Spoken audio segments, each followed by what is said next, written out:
Okay. So it looks like we're here in the meeting. Sarah, good to see you. Nice to see you. What a surprise. To see me? Oh, this meeting, that's all. Yeah, this is a surprise. Jonathan, is Commissioner Marble going to join us? We're expecting Dennis. John Bolton is a maybe because he was on a vacation this week and I think he was going to try to make it, but it's still a little unclear whether he can join us or not. Great. Well, we'll wait a second for Dennis.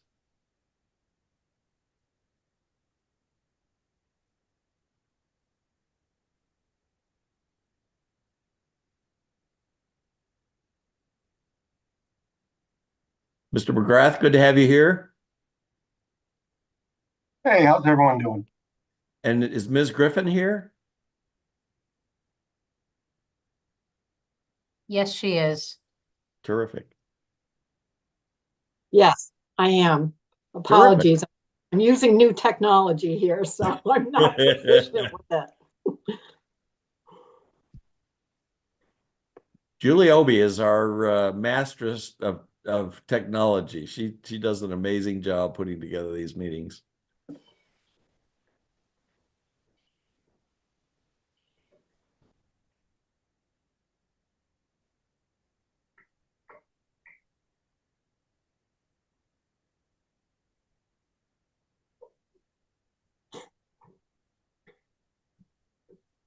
I might just excuse myself and maybe I could check on Dennis. Is this his status? Yeah, sure. Yeah, I have not seen him. Oh, here he is. Oh, okay.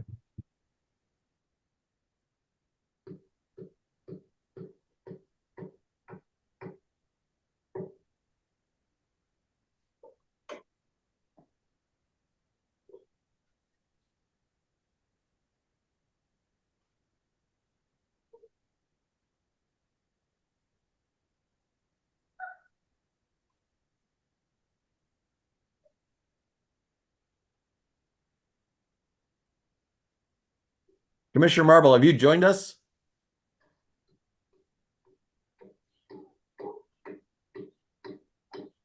He's attempting to. I'm sorry, say again? I see that he's attempting to. Here we go. I think he's coming.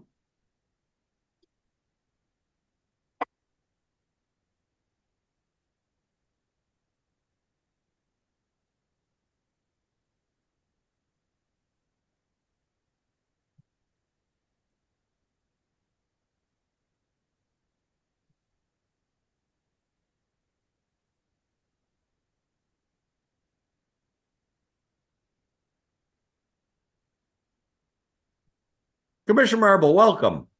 Sorry, I was waiting for an update. Don't be sorry. We're happy to have you here. Okay. All right, we're all here, so we might as well get started. Welcome to, this is a special meeting of the Commission on Ethics and Governmental Practices, or Governmental Ethics and Election Practices.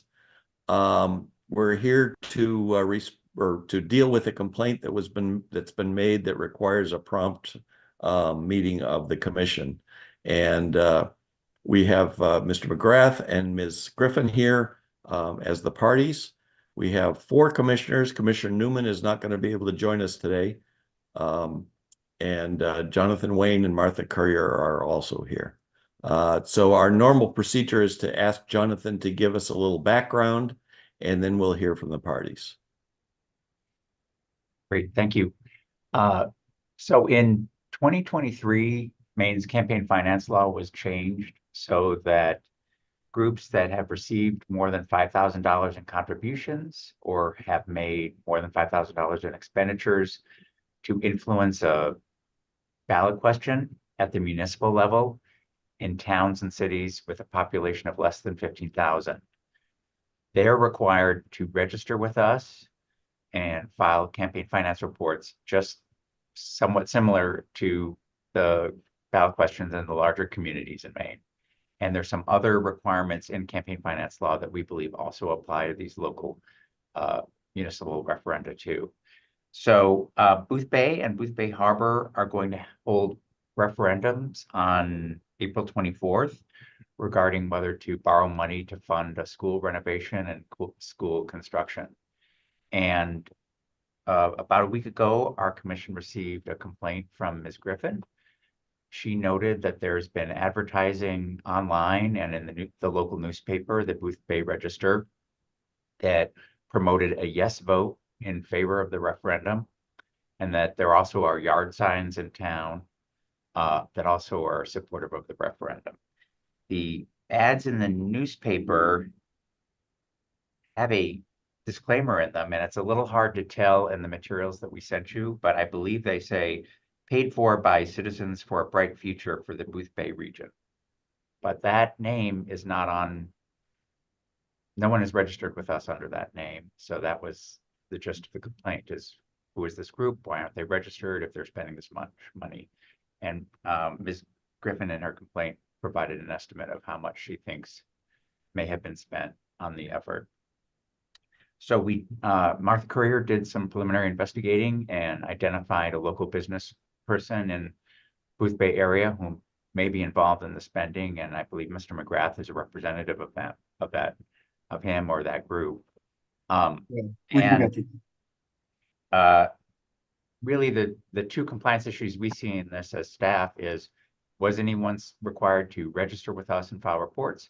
But also on the communications, like the lawn signs and the newspaper ads, was there a disclaimer supposed to be on there that included the name and the address of the persons who were responsible for the communications?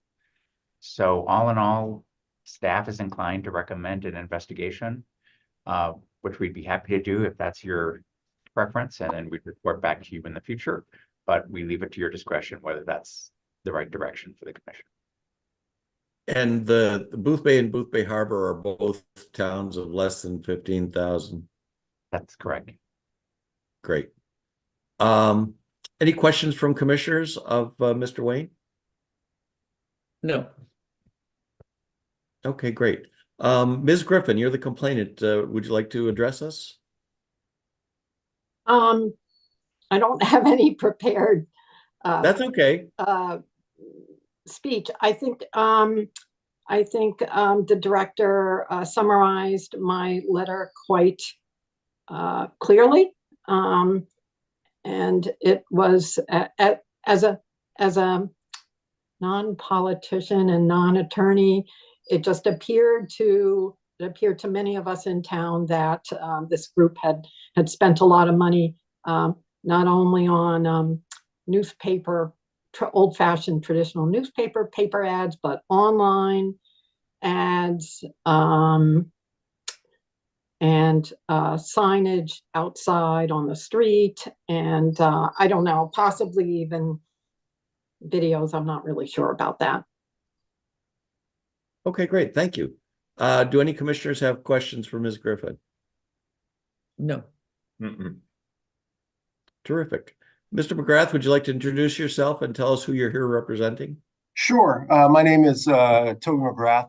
I'm at Drummond Woodsum. I am run campaigns and I'm a lobbyist. I am not involved in this campaign until today, more or less. I'm here on behalf of Paul Kalum. Yeah, that's why I'm here. I think I can shed some light on this for you all. But if you have other questions to start. Yeah, so this is so about 5 years ago, I worked for Paul Kalum on ordinance referendum in Boothbay. At that point, there was the 15,000 person threshold to file for campaign finance. So I think that's kind of what the local folks that are in support of question one or yes to support the schools and building the schools there. So fast forward from about 5 years ago to this past Saturday, and I get a call from Michelle Amaro about this ethics complaint. And I said, they're like, you told us that we didn't have to file. I said, yes, 5 years ago. Like, the law has changed, I believe last year, 2023. Like, oh, so, they always put on there, they can put whatever they want, paid for and authorized by, they're just trying to create a slogan or a team name, a name for you. So I said, all right, well, so if this complaint's in here and it's coming forward, the questions I have for you is, because the statute is, did you pay more than 5,000? Because at that point, once you hit that threshold, you have to register as a BQC, and do your usual PAC campaign finance. So I said on Saturday, figure that out, because that will tell you a lot of whether you're supposed to qualify, you're supposed to register at this point. I was at session. They got out this morning. I saw Jonathan's email this morning. And so I found this, and Mr. Klum says they haven't spent over $5,000 yet. I've informed him, if you are going to spend over $5,000, you do have to register, and it's a cumulative, not by report, but how we're doing it. So Mr. Klum's told me that they have not spent $5,000 at this point, and I do think some of the ads that have run wasn't run by them, so I'm not sure if this is exactly accurate, these ads. He was saying that the community letter, sign-on letter was one. I mean, I don't know if other folks are doing it, but he hasn't paid for that for all this campaigns. I will say they did say they paid for the ad and yard signs, but that none of this has broken $5,000, because, as I said, figure that one out first before anything, because that's the law. Okay. So that's as much as I know at this point. He's asked me to show up, and I've been involved as of Saturday. Obviously, if I was advising on any referendum, I would have highlighted the law for them, but I was not previously involved until this Saturday when they called me. Terrific. Thank you very much. Any questions from commissioners for Mr. McGrath? Yes, Ms. Leclerc. So, thank you. So, Mr. McGrath, you're saying that there's more than one group out there, or more individuals besides the group? As far as I know, there are other folks that are interested in this. I do not know if they've paid for anything else. I don't know if they did it under a banner of paid for and authorized by this group that really isn't an entity and all. So I really don't know. So it's possible that there have been ads run not by Mr. Klum. How do you pronounce his name? I'm sorry. Klum. Klum. But are using the same name? Or not at all. I haven't seen all the ads, so I don't know if they have the same thing or not. But from what Mr. Klum says, he believes they haven't broken the 5,000 threshold, and they have seen other ads, and he wasn't paying for those ads.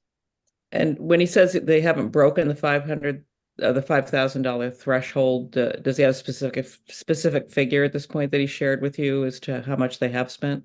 I don't. I've asked them to go back and do chronology of that and figure out what they have expenditures on.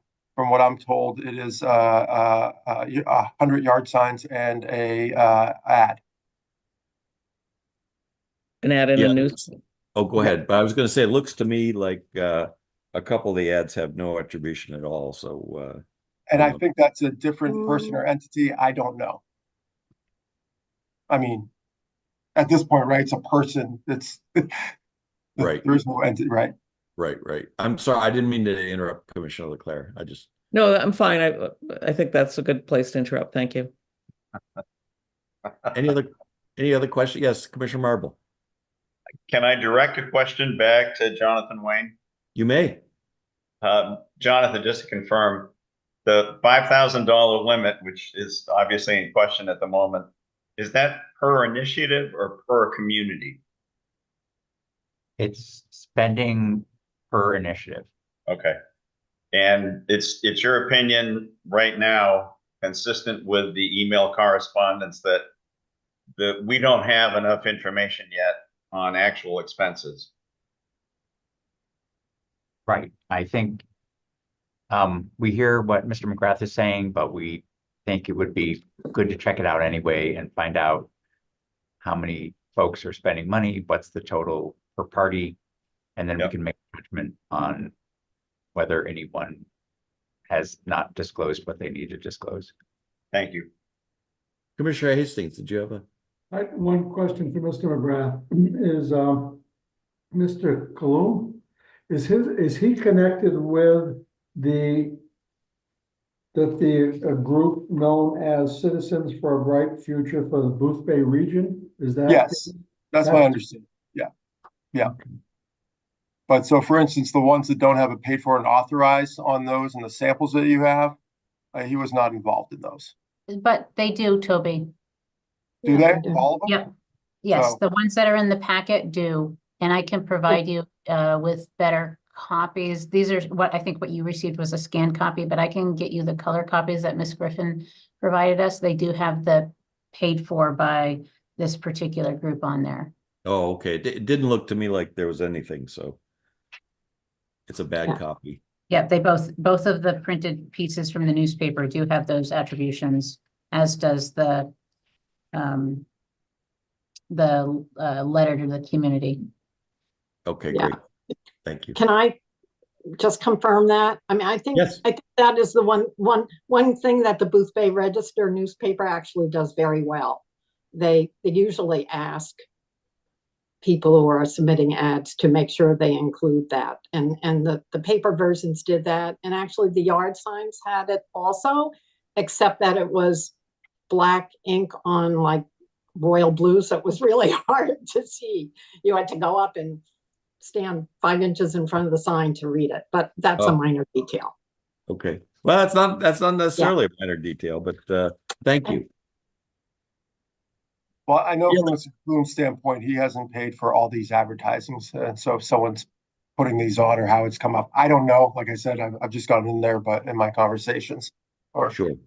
Sure. And I think our mission today is to decide whether or not an investigation is justified. So all this information is helpful. Commissioner Hastings.